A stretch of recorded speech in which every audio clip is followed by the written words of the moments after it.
Y estamos estudiando ¿qué cosa? Los rudimentos, ¿verdad? O sea, las doctrinas fundamentales. ¿Cuántas menciona el apóstol aquí en el capítulo 6? 6. ¿Qué son? Arrepentimiento.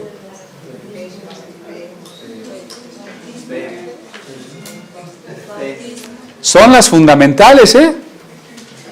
Es como si les dicen en segundo de primaria, dime la tabla del 2, y dicen, son las fundamentales. A ver, vamos al pasaje para que lo memoricemos. Mínimo, para empezar, tenemos que saber los nombres, cuáles son. Si no, pues no las vamos a poder explicar. Está un poco borroso.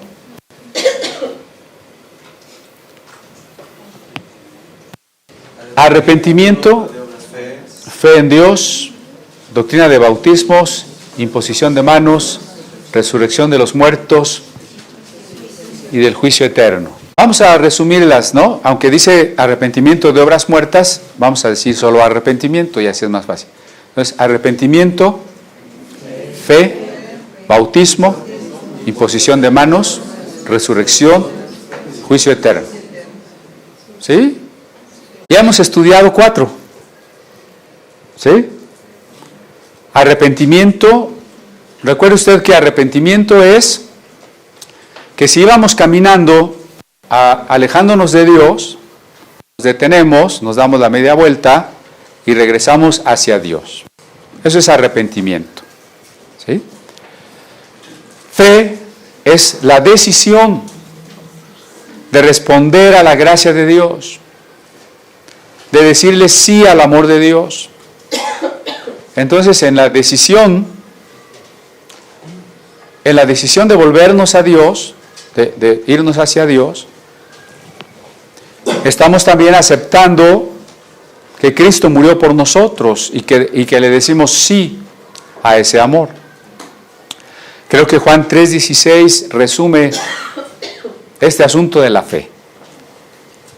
Porque de tal manera amó Dios al mundo que dio a su Hijo unigénito para que todo el que cree, ahí está la fe, todo el que cree no se pierda. Entonces, arrepentimiento de obras muertas. ¿Por qué de obras muertas? Las obras muertas son, por supuesto, los pecados, pero también los ritos, las ceremonias y las obras buenas con las que pretende alguien alcanzar la salvación. Aunque sean obras buenas, si son para alcanzar la salvación, están muertas. Y no debemos suponer que por ese camino podemos agradar a Dios. Hay que arrepentirse de eso. Y en cambio poner la fe en Jesucristo.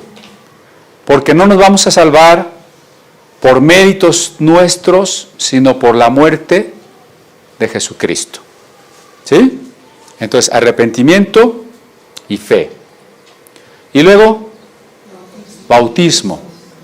El bautismo como el acto por el cual manifestamos esa fe y decidimos ser discípulos de Jesús. Ya estudiamos que el bautismo en la época apostólica se hacía al momento de creer. Sí creo, y como garantía y compromiso de que creo, me bautizo, ¿verdad? Y al salir del agua, los apóstoles imponían las manos al nuevo creyente para que fuera lleno del Espíritu Santo.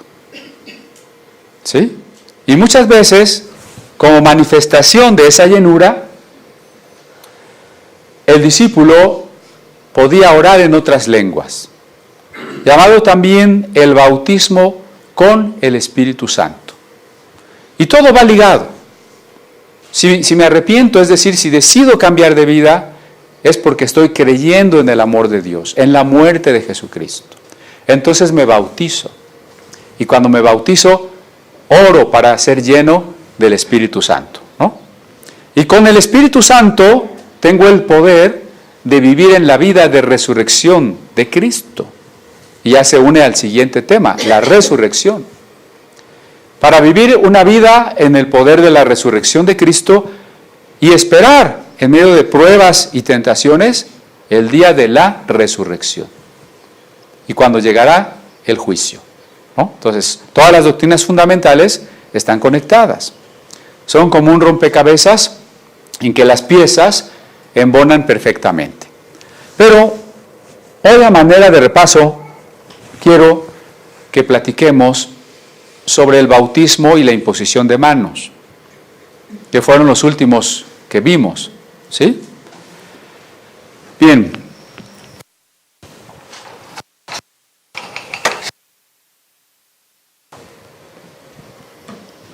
Vamos a usar el pizarrón.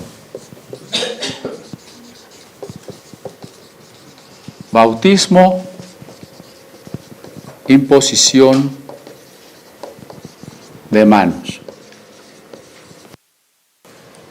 Ahora, estas dos tienen un aspecto exterior y un aspecto interior. El aspecto exterior es lo que no está dentro de nosotros. Por ejemplo, aquí es el hecho mismo de sumergirse en agua. Ese es exterior.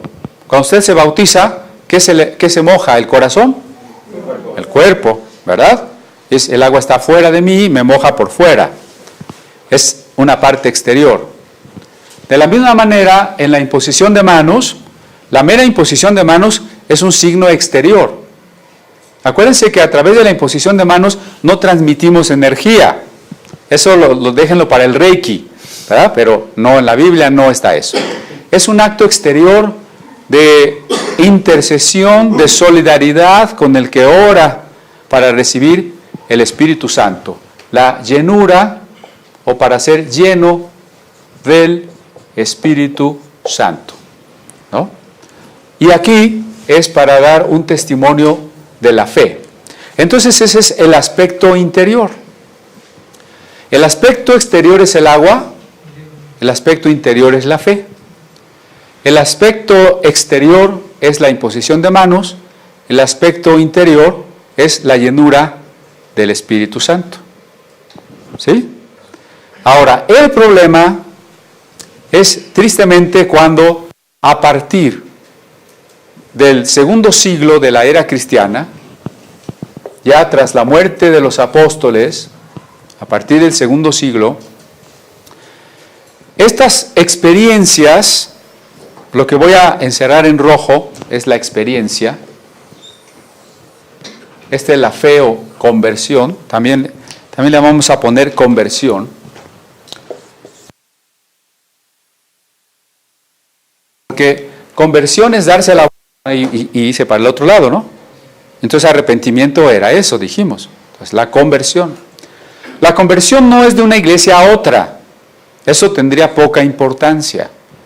Si yo me convierto de bautista en pentecostal, o de católico en protestante, o de protestante en católico, eso es lo de menos. Es la conversión hacia Cristo. Estamos hablando de convertirnos a Cristo, de convertirnos a Dios, no a otra iglesia. ¿Sí me explico? Es a Dios. Ahora bien, esta es la parte interior. Pero a partir del siglo II hubo un problema, un desvío en el enfoque. Sacramentalización. Es decir, estas experiencias empiezan a dejarse de lado para poner el acento en la cuestión exterior, como la idea de que el sacramento imparte la gracia. ¿Sí? Es decir, no sé si tienes la experiencia o no, el hecho de que yo te bautice o de que te ponga las manos ya te imparte la gracia. El énfasis del Nuevo Testamento no está allí. El énfasis del Nuevo Testamento está en una experiencia interior, en una entrega de la persona a Dios. Porque acuérdense que nuestra relación con Dios es una relación de amor. Si alguien se está casando, por ejemplo al novio, ¿qué le importa? ¿Que la muchacha venga de blanco o que lo ame? Es decir, lo que importa es lo interior, ¿no? Pues no me importa si no me quiere, pero que venga de blanco. No, o sea, no nos importa lo exterior, nos importa lo interior. Sin embargo, aquí el problema fue que se empezó a enfatizar lo exterior, como si lo exterior por sí mismo diera la gracia. ¿Me explico? La fe, cuando uno se convierte, la fe está haciendo varias cosas. Cuando yo le digo a Jesús que creo en Él como mi Salvador, estoy siendo hecho hijo de Dios. ¿Sí? Dice Juan 1:12, a los que creen en su nombre han sido autorizados para ser hijos de Dios. Somos templo del Espíritu Santo. Estamos aceptando el perdón de los pecados. Y llegamos a formar parte del cuerpo, o sea, de la iglesia de Cristo. ¿Qué necesita usted para formar parte de la iglesia de Cristo? Que aquí en Comunidad Apostólica le den un formatito donde nos llene sus antecedentes, lo revisamos y pues vemos, ¿no? ¿Así es? ¿Qué necesita para ser parte del cuerpo de Cristo? Creer.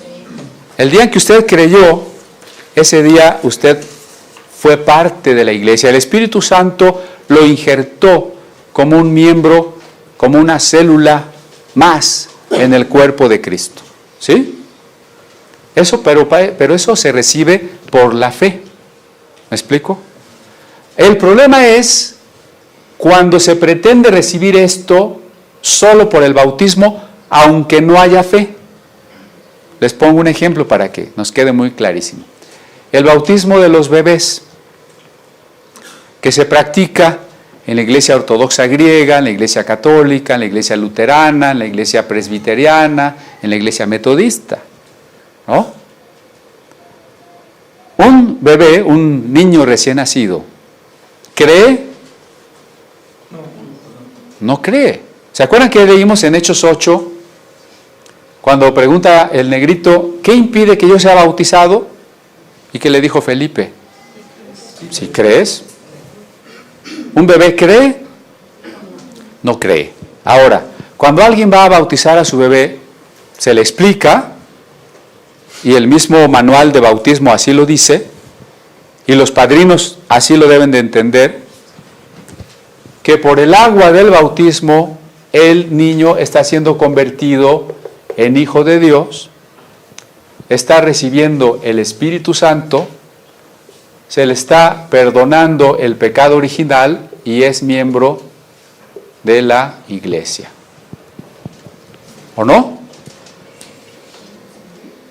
O sea, eso es lo que se enseña. Que en el momento en que el niño es bautizado, recibe todo eso. Que el niño bautizado se le quitan los cuernos. ¿No? ¿Eso qué quiere decir? Que se le quita el pecado original. Por eso, la urgencia de los papás de bautizar a los pequeños, cuanto antes mejor. Porque si el niño se muere y no tiene el perdón del pecado original, no tiene el ser hijo de Dios, entonces se muere y no va a poder ir al cielo.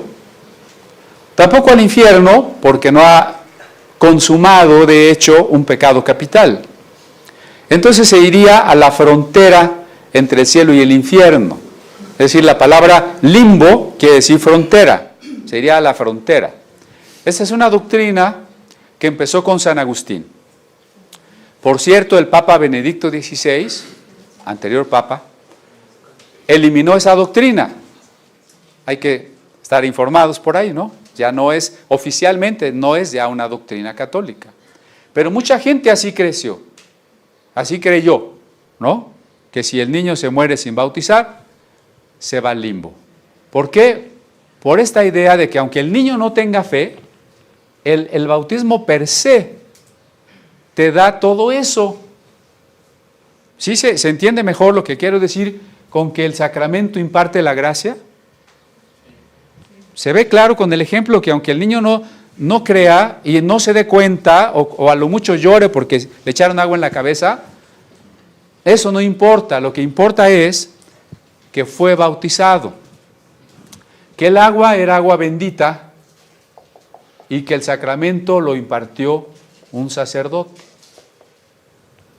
La palabra sacerdote, sacer, tiene la misma raíz de sacro, el encargado de las cosas sagradas, el que tiene el poder de hacer sagradas a las cosas, ¿no? Entonces noten lo que hay en el sacramento. En contraste con la época apostólica. En la época apostólica es el creyente el que tiene que decidir si cree o no cree y convertirse, ¿no? ¿Y quién le da el Espíritu Santo y el perdón? Dios. En el sacramento, quien tiene el poder no es el individuo que va a ser bautizado, sino el sacerdote. Y quien le da el ser hijo de Dios y el perdón no es la fe, sino el acto exterior de ser bautizado. ¿Sí vemos la diferencia? Esto hay que tenerlo porque de repente pues es un asunto muy práctico, a veces hay dudas y uno dice, oye, pues quieren que yo sea padrino de un niño que van a bautizar. Bueno, si el padrino es alguien que se está comprometiendo a guiar ese niño en los caminos de Dios hasta que sea grande, ¿no? Usted se estaría comprometiendo a, ¿qué tal si el niño no quiere creer? Alguna vez, muy amablemente, ¿no? me invitó un padre, él ya murió, a dar cursos en una parroquia. La conoció Víctor, la conoció Gerardo, porque a veces ellos me sustituyeron, ¿no? En las pláticas. Pero una vez, precisamente en la plática, yo les hacía la interrogación. Miren, si el 90% de los mexicanos fue bautizado de bebé, quiere decir eso, según esta doctrina, que el 90% de los mexicanos es hijo de Dios, tiene el Espíritu Santo, no tiene pecado original y es parte de la iglesia. ¿Ese es el México en el que usted vive?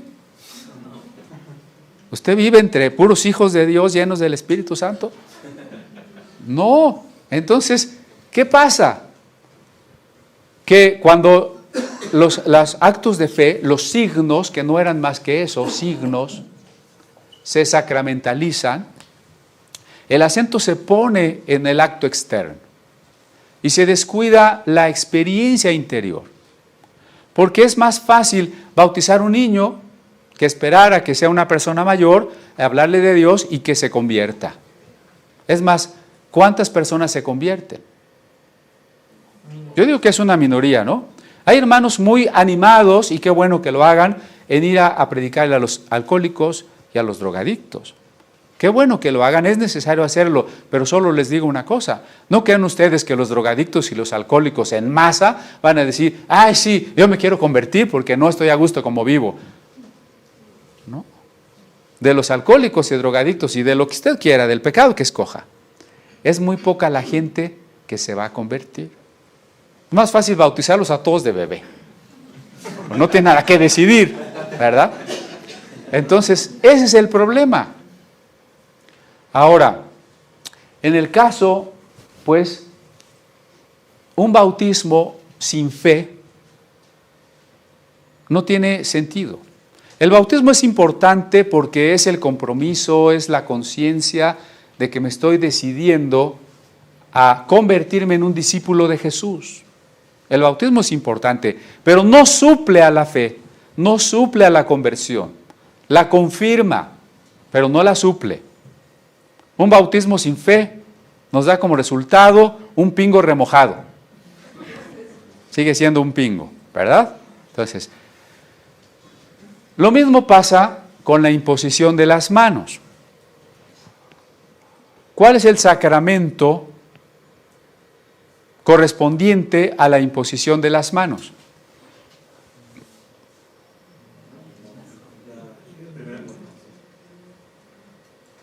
¿Cuál?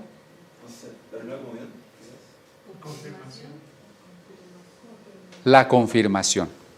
El equivalente a la doctrina de la imposición de las manos es el sacramento de la confirmación. ¿Sí? Acuérdense cuando leímos Hechos capítulo 8.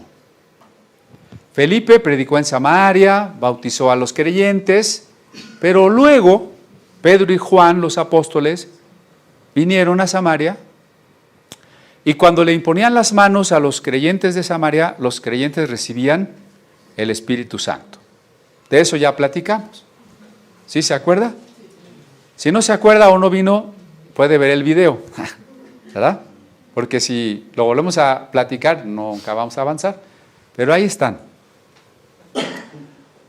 Entonces, note usted que además de la conversión, era necesario ser lleno del Espíritu Santo. Y que los creyentes ayudaban a los nuevos creyentes a orar para pedir ese bautismo con el Espíritu Santo con la imposición de las manos. Acuérdense de la frase de Hechos 8, del mago Simón, que quería hacer lo mismo que los apóstoles. La frase decía: cuando Simón vio que por la imposición de las manos de los apóstoles se daba el Espíritu Santo. ¿Ve? Entonces ahí están las dos doctrinas, el bautismo de agua, la imposición de las manos. Ahora, así como es más fácil a bautizar a alguien aunque no crea, que esperarse a que crea, eso pasó también en la conquista de México y en lo que fue la Nueva España y todo este territorio de América, ¿no? Cuando se iba a convertir a los indios, la mayoría de los indios no tuvo una conversión interior, tuvo una conversión exterior. Es decir, aquí está la cruz para que la beses, te hinques, te bautices. Aquí está la espada por si no quieres, ¿no? Y entonces, aunque los indígenas no hablaran español, eran bautizados. A ver, no entendió nada de lo que dije. Bueno, no entendió nada de español, menos del Evangelio. Porque además, aunque hubo algunos buenos misioneros, la mayoría, pues eran malos misioneros. Hay testimonio, por ejemplo, en los escritos de Hidalgo, de cómo era la cuestión del clero en su época, ¿no? Entonces el indígena que era bautizado se estaba convirtiendo, estaba entendiendo que había un Dios, que quién era Jesucristo, que era un pecador, que quería entregarle su vida a Cristo, hacerse un discípulo. ¿Todo se estaba entendiendo el indígena? No. Sin embargo, como el bautismo te otorga esto en la doctrina sacramental, no importaba que el indígena no entendiera nada. Ahora todos los indígenas bautizados ya eran hijos de Dios, ya no tenían pecado original, ¿no? Entonces era más difícil esperar aprender el idioma de ellos o que ellos aprendieran el castellano y luego anunciarles el Evangelio y a ver quiénes voluntariamente querían hacerse cristianos. Pero además eso no era conveniente. Si yo los cristianizo a todos a la fuerza, pues tengo un poder político unificado. Y tengo la justificación, según el teólogo Jiménez de Sepúlveda, de que como es un pueblo idólatra, yo le puedo quitar sus riquezas y dominarlo. Si por el contrario, yo me espero a evangelizarlos y a predicarles y que voluntariamente se conviertan, pues se van a convertir unos poquitos y pues yo no voy a tener el poder político, ¿no? Entonces era muy conveniente esta idea de que me entiendas o no me entiendas, si yo te echo el agua, tú ya eres un hijo de Dios. ¿Me explico? Lo mismo pasa con el sacramento de la confirmación. ¿Qué es más fácil? ¿Que me pongan las manos y me digan, ya tienes el Espíritu Santo? ¿O que realmente yo llegue a la experiencia de lo que es estar bautizado con el Espíritu Santo? Lo primero es más fácil. Porque lo otro requiere que verdaderamente confesemos nuestros pecados, que verdaderamente estemos rindiendo nuestra voluntad a Cristo. Y cuando eso no sucede, podemos estar orando y pidiendo y no llega la experiencia de ser lleno del Espíritu Santo, ¿sí? O sea, no es algo parecido a la confesión positiva. A ver, yo ahorita oro para que tengas el Espíritu y tú confiesa que ya lo tienes. Ese no es el punto. Sí puedo orar ahorita para que recibas el Espíritu Santo, pero si no hay la disposición interior de la entrega, de la voluntad, entonces la experiencia con Dios no se da. Hay gente que está pidiendo la llenura del Espíritu Santo un tiempo y no la recibe. Es más difícil que la mera imposición de manos, ¿sí? Pero era más fácil la cuestión sacramental, porque el sacramento hace la cosa misteriosa. Y todo lo misterioso agrada a nuestro sentido religioso. Es más bonita una ceremonia misteriosa, ¿no?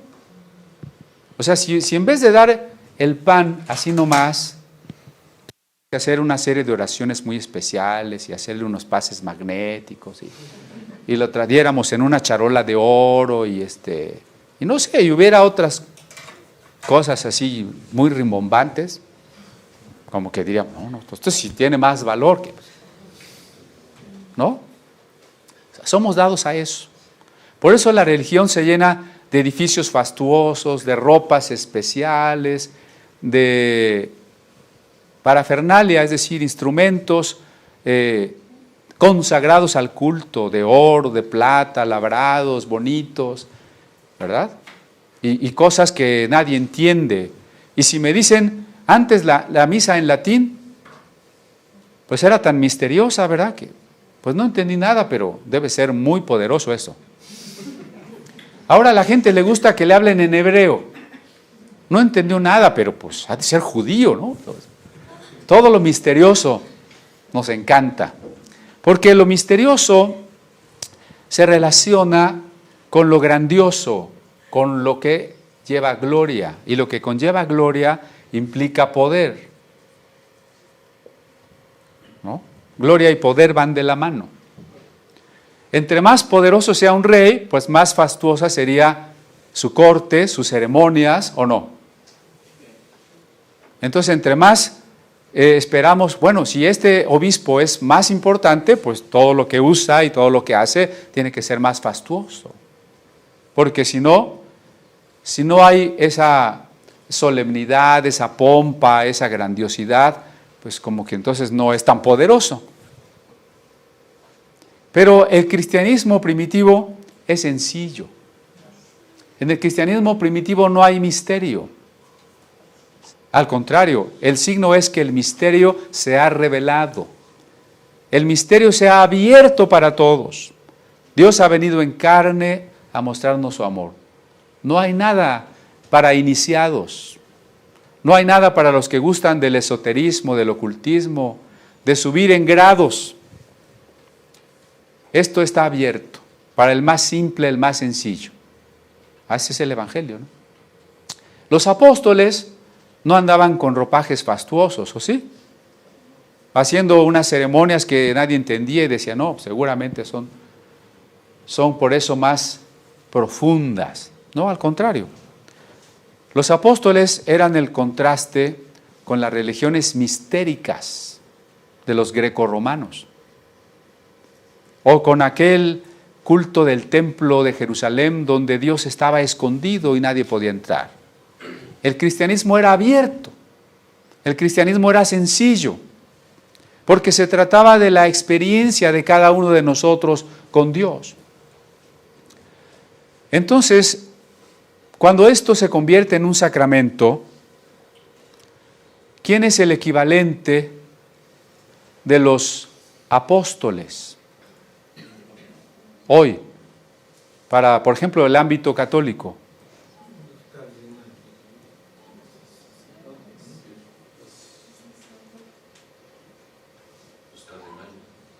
el obispo, los obispos, ¿sí?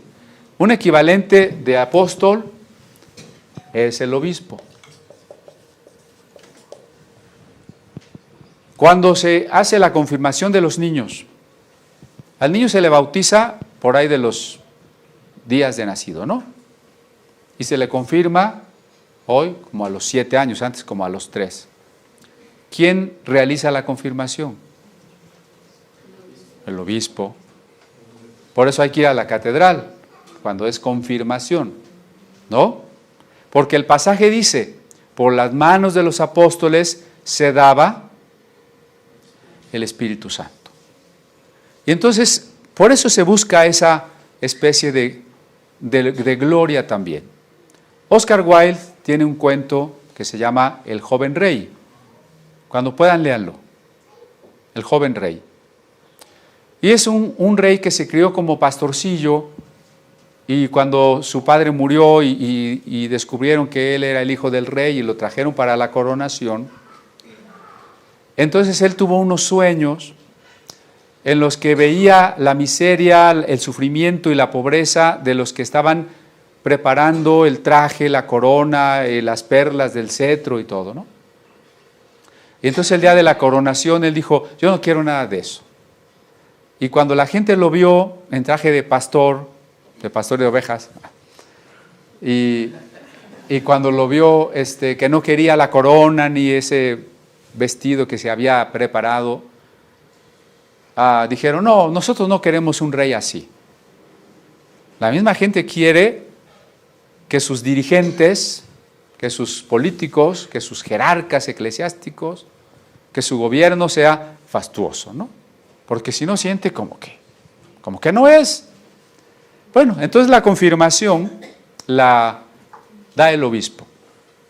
Impone las manos, entonces se supone que a partir de ese momento el niño ya está lleno, ya está bautizado con el Espíritu Santo. Ahora yo pregunto, ¿cuándo han ido ustedes a una confirmación y después de que el apóstol, el obispo impone las manos, los niños empiezan a hablar en lenguas? No, quiere decir que hay un problema con la sacramentalización. El sacramento sin la experiencia interior es ineficaz. Fíjense nada más. Ineficaz. Esto que estoy diciendo puede sonar muy fuerte, pero es la verdad. Si no hay la experiencia interior, es ineficaz. Yo no tendría problema si alguien lleva a un niño de 7 años a la catedral, le impone las manos y verdaderamente es lleno del Espíritu Santo. Pues gracias a Dios, ¿no? Pero si eso no pasa, entonces es ineficaz. Yo no tengo problema que alguien se bautice en la iglesia que quiera, hasta en la católica. Después del Concilio Vaticano II, la propia Iglesia Católica reconoce también el bautismo de las iglesias luteranas, presbiterianas, metodistas, etc. ¿no? Bautícese en la que quiera, pero si no está convertido, ¿de qué sirve? Y entonces, precisamente por eso la gente, cuando realiza los sacramentos, tiene conductas incoherentes. O sea, vamos a bautizar al niño. Se supone que en la ceremonia el niño recibió el Espíritu, fue hijo de Dios, fue perdonado. ¿Y qué hacemos después de eso? Pues la borrachera, la comilona y el pleito, porque si no hay pleito no es fiesta, ¿no? Entonces, ¿cómo va a ser coherente que venimos a celebrar que el niño acaba de ser hecho hijo de Dios y estamos haciendo puras cosas que no tienen nada que ver, que incluso son contrarias? Y lo mismo pasa con la confirmación, ¿o no? El niño acaba de recibir el bautismo con el Espíritu Santo. Ahora vámonos a emborrachar, ¿por qué? Vamos a celebrarlo. ¿Cómo? O con una boda, ¿no? ¿No pasa lo mismo con la boda o la primera comunión? La Iglesia Católica tiene 7 sacramentos. Otras iglesias tienen más o tienen menos, ¿verdad? Otro de los sacramentos es la primera comunión. Entonces va el niño, toma su primera comunión, se supone que por primera vez ha comido a Cristo. ¿Cómo se celebra eso después? O sea, Una fiesta de chocolate. así, muy sana, puro chocolate. No, ¿verdad? O sea, lo que quiero que me entiendan es que celebramos como la parte exterior, pero muchas veces en el que celebra, y en los que están cerca del que celebra, no hay la experiencia espiritual. No estoy diciendo que si te casas no lo celebres, qué bueno que lo celebres, pero que haya experiencia espiritual en lo que se hace, ¿no? Y que la celebración sea coherente. El problema es que el niño tal vez va a la confirmación y no sabe ni lo que va a hacer. O va a la primera comunión y muchas veces pues no sabe qué hizo o no tiene la doctrina. Muchos fueron al catecismo. Y aunque seguramente hay algunas buenas maestras, la mayoría de niños en el catecismo se da la aburrida de su vida, ¿no? Y no supo qué cosa es ser cristiano. Bueno, la prueba es nuestro país, ¿no? El sacramento es ineficaz si no hay la experiencia interior. Y entonces, fíjense cuál es el primer problema. Suponemos que el obispo, por ser obispo, es decir, en razón del cargo, tiene el Espíritu Santo. Y ahí está un cambio con el Nuevo Testamento. En el Nuevo Testamento nadie recibió el Espíritu Santo por tener un cargo. El Espíritu Santo, según la Biblia, solo lo recibe aquel que se rinde, se entrega completamente a Dios. Yo puedo tener el título de obispo, pero si yo no me he entregado a Dios, no tengo el Espíritu Santo. ¿Usted cree que los obispos más mafiosos están llenos del Espíritu Santo por ser obispos? No digo nombres, pero piense en Onésimo Cepeda o en Sandoval Íñiguez. ¿Están llenos del Espíritu Santo? Yo creo que a un católico sincero no considera que esos obispos están llenos del Espíritu Santo.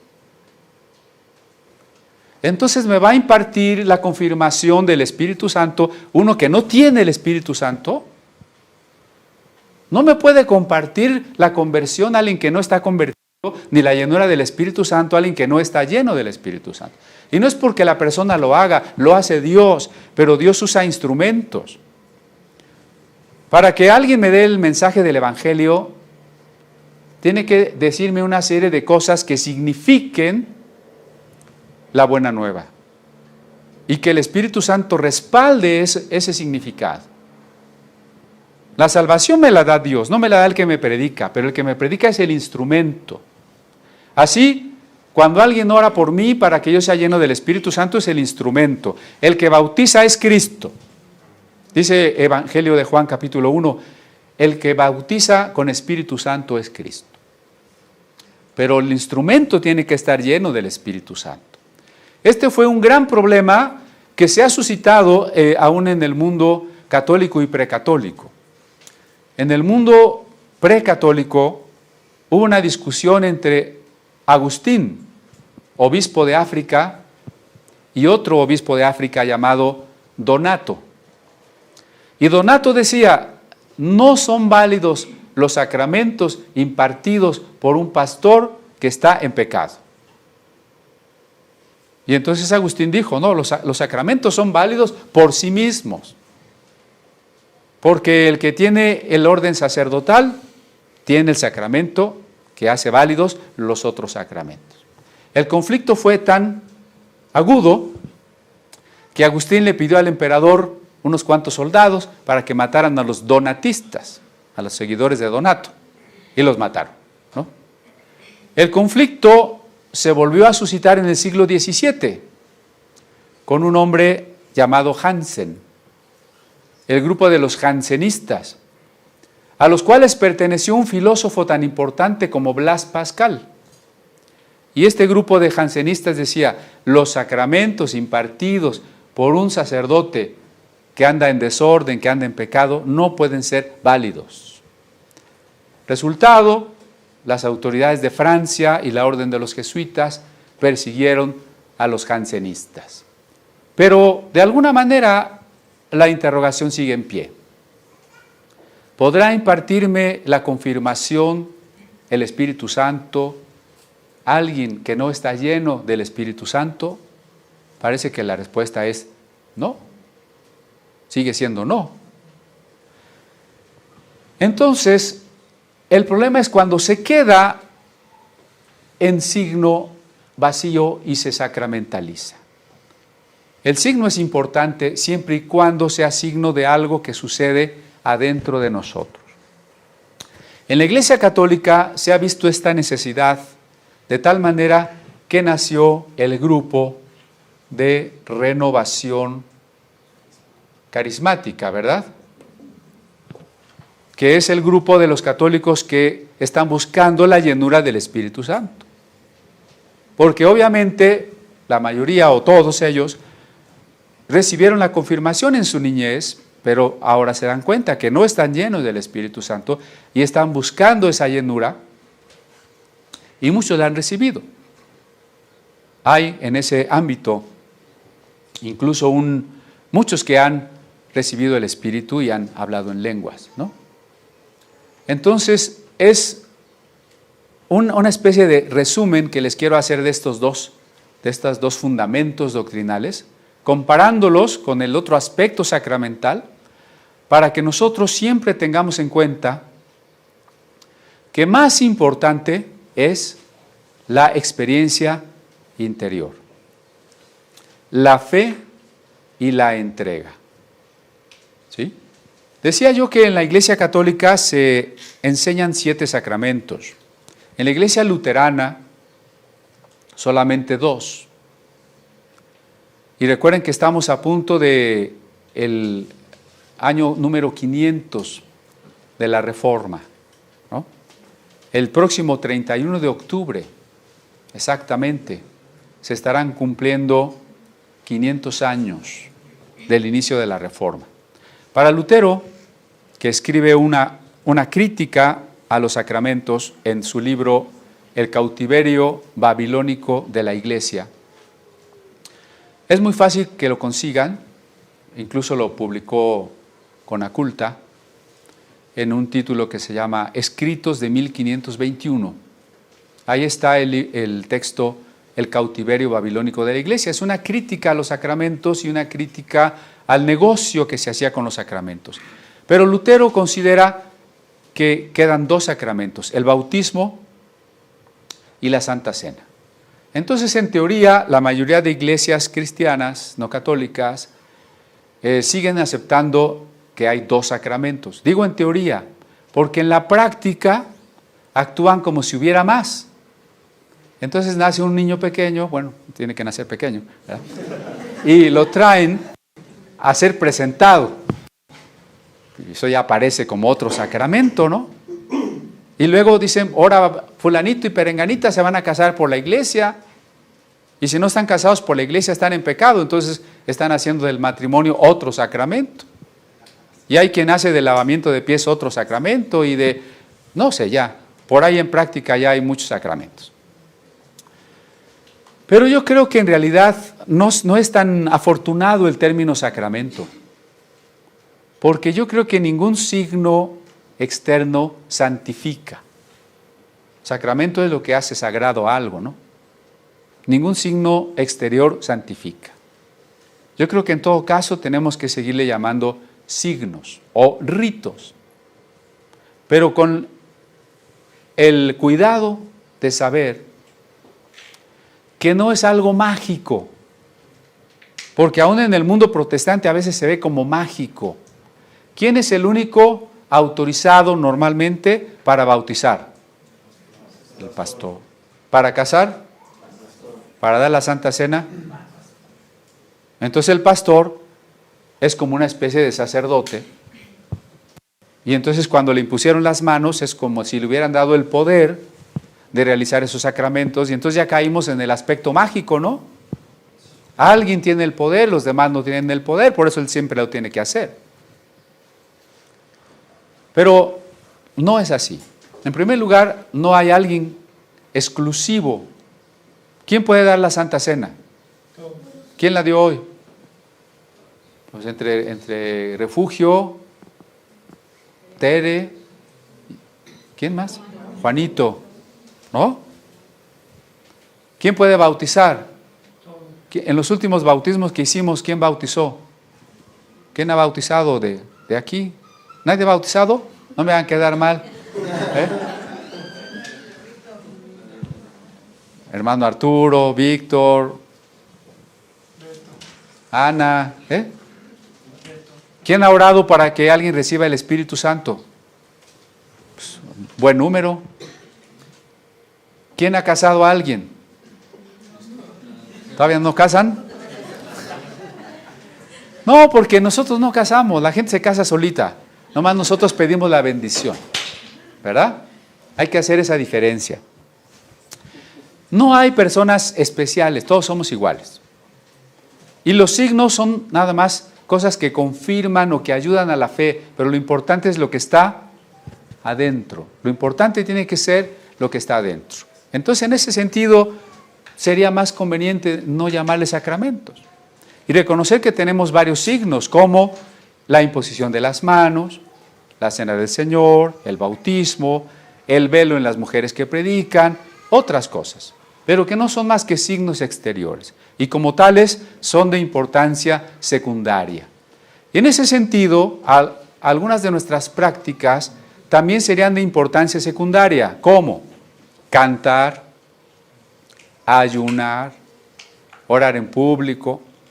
¿Sería de importancia secundaria? Sí, ¿por qué? ¿Qué sería más importante que eso? ¿Es el corazón, o no?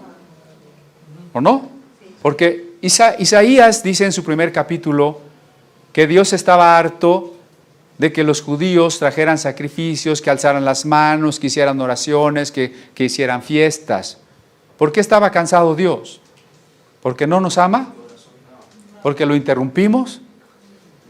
¿O porque había una vida de injusticia? ¿Había injusticia? Sí, había actos religiosos, pero había injusticia. Y en Isaías 58 dice, yo no quiero que ayunes, ya no acepto tu ayuno. ¿Por qué?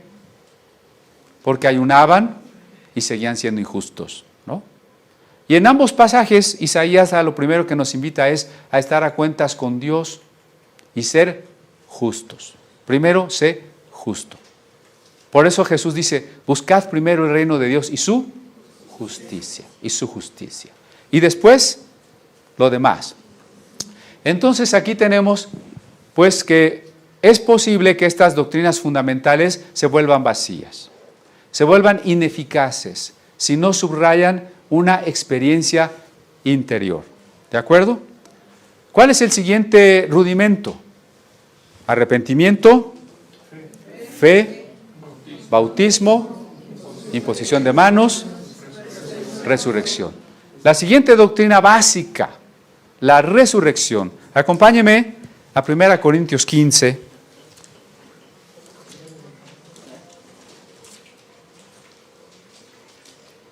En el verso 14,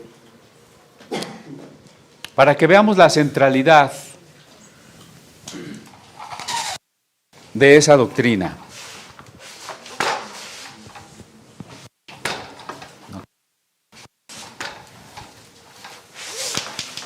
A ver, Danisa, te lo encargo.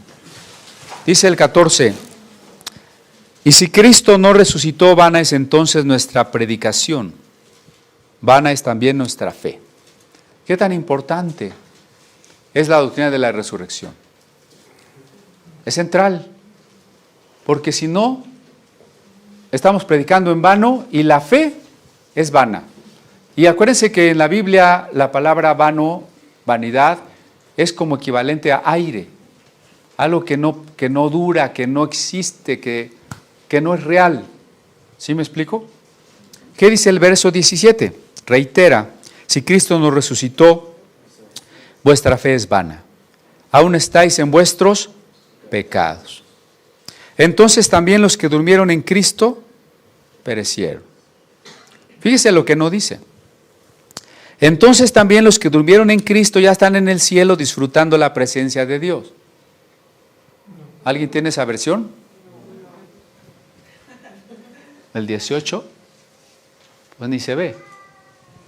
Entonces los que durmieron en Cristo están perdidos, ¿no? Porque el cristianismo lleva tantos siglos de influencia gnóstica, donde pensamos que el cuerpo no es importante y que el alma se va a salvar, que hasta suenan extraños estos versos, ¿no? ¿Cómo es que si no hay resurrección, los que murieron en Cristo están perdidos? Si en esta vida, dice el 19, solamente esperamos en Cristo, somos los más dignos de conmiseración de todos los hombres. Si no hay resurrección, somos los más dignos de compasión, de lástima. ¿Sí? Entonces cualquiera de los que está afuera, que no es cristiano o que es anticristiano, tendría que sentir lástima de esos pobrecitos cristianos que nada más están perdiendo el tiempo si no hay resurrección. Vean qué tan importante es la resurrección. ¿Y por qué? ¿Por qué es tan importante? ¿No podría ser que cuando Jesús murió, luego su espíritu, venciendo a la muerte, se hubiera ido sin el cuerpo? Que ahorita el cuerpo de Jesús estuviera en la tumba y hasta pudiéramos ir a reverenciarlo, pero su alma ya estuviera en el cielo. ¿No podría ser? ¿Cuál sería el problema? ¿O cuál sería el problema si nosotros los cristianos tuviéramos la esperanza de que, bueno, este cuerpo se va a deshacer y pues ¿qué importa? Lo importante es que mi alma va a recibir una batita blanca, una arpita, y va a caminar en calles de oro por allá en la estratosfera, ¿no? ¿Para qué quiero la resurrección? Fíjese cómo ese contraste, ¿no?, entre ese cristianismo etéreo y el mensaje del Nuevo Testamento que dice la resurrección. ¿Por qué es tan importante? Si Jesús hubiera resucitado en espíritu y eso fuera suficiente, entonces la siguiente pregunta que yo haría, ¿y entonces por qué se tuvo que morir en cuerpo? Pues mejor nada más hubiera venido como a enseñarnos la sabiduría y para qué se tenía que morir. ¿Para qué tenía que tener un cuerpo? Eso me lleva más atrás. ¿Para qué tenía que nacer corporalmente? Hubiera venido como cualquiera de los avatares de las mitologías de las religiones, ¿no? Pero si Jesús tuvo que nacer con un cuerpo humano, vivir como cualquier ser humano, morir con ese cuerpo humano, entonces también tenía que resucitar con un cuerpo. ¿Pero por qué? ¿Por qué nacer con cuerpo y morir con cuerpo? ¿No sería más fácil, más comprensible, una especie de aparición, de ángel, que hubiera venido a enseñarnos todo? ¿Verdad? ¿Por qué corpóreo? ¿Por qué humillarse y limitarse a lo humano? Bueno, pues eso, Navidad, que ya está muy cerca, nos remonta a Génesis. Para entender Navidad, a Génesis. ¿Cómo? Sí, porque si Jesús nació de carne y hueso, es porque en Génesis dice que Dios creó los cielos y la tierra. ¿Usted ha leído con cuidado Génesis 1? ¿Ha leído ese versículo donde dice que Dios creó las almas? Donde Dios creó los ángeles y los demonios y todo lo invisible y lo etéreo. ¿No está en Génesis? ¿No sabe o no está? No está. No está. Yo no. Por favor, sorpréndase, porque la sorpresa, la admiración, es el origen del mito y la filosofía, ¿no? Sorpréndase, en Génesis se habla de una creación material. No hay un solo versículo en Génesis que hable de una creación no material. tierra, cielo, luz, plantas, animales, seres humanos. Todo es material. Por ahí hay un Targum, es decir, una paráfrasis aramea de Génesis, que quiere añadir ahí que Dios creó a los ángeles el segundo día. Pero ese es un añadido del judaísmo tardío. Génesis nos habla de una creación material. Cuando Jesús vino a salvar la creación, ¿qué creación vino a salvar? ¿La espiritual o la material? Pues la material, porque no hay otra. ¿No seré medio ateo yo? ¿Cómo que estoy hablando de que todo es material, no? Sí, claro, la materia, sobre todo en el ser humano que tiene un cerebro complejo, desarrollado, ha dado pie a tener una conciencia, una identidad, una capacidad de amar. Pero el sustrato de todo ello es material, es el cuerpo, es el cerebro, son las neuronas. Entonces Jesús tenía que venir hecho materia para salvar al mundo material, porque es el que Dios había creado. Y Jesús tiene que resucitar para salvar un mundo material, tiene que resucitar con un cuerpo material, con el mismo cuerpo que nosotros vamos a resucitar. Cuando la Biblia habla de la resurrección de nuestro cuerpo, ¿estará hablando de otro cuerpo? ¿Le van a dar otro cuerpo a usted? Tiene que ser el mismo, porque si le dan otro, ya no sería usted. Es como si usted va al hospital a ver a su hijo y le dicen, mire, ese ya se va a morir, pero le vamos a dar otro.